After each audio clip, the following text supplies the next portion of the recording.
Hey Word Nerds, happy weekend. Sorry about the crappy lighting, but I will not be shooting in this basement for much longer.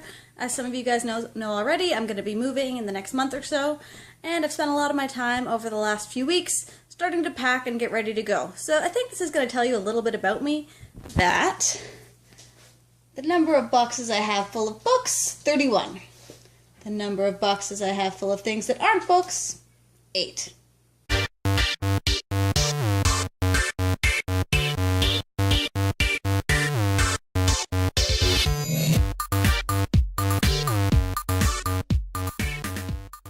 Now, I'm not quite done yet, but my bookcases are starting to look pretty depressing.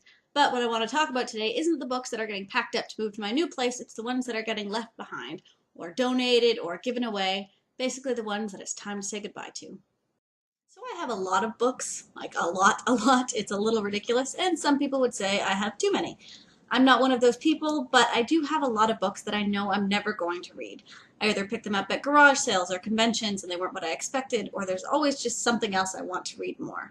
And I'm taking moving as a time to kind of go through my collection and decide what I really need to keep.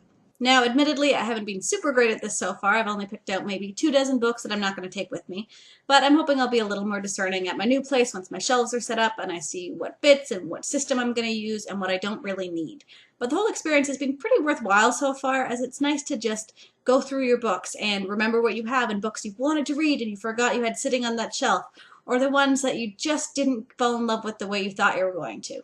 And maybe with a little luck, there are people out there somewhere in your circle or your extended reach that will fall in love with the books that you don't want to keep. So it's worth going through and finding new homes for these books, even though it can sometimes be hard to part with a certain title or even the idea that you will one day have enough free time to read that book.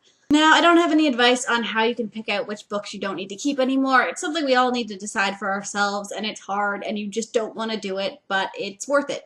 Now, what I do have a little advice on is what to do with the books once you decide which ones you're not going to keep.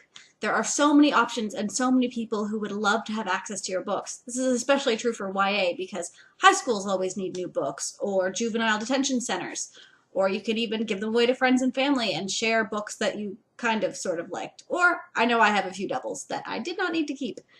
Or you can give them to a used bookstore and get credit for new books. There are so many options. Or if you run a book blog or a vlog, giveaways are always extremely popular. There are so many people scouring the internet for new books to read, and you can always help with that. It's not in the budget for me right now, but maybe I'll hang on to a couple for later.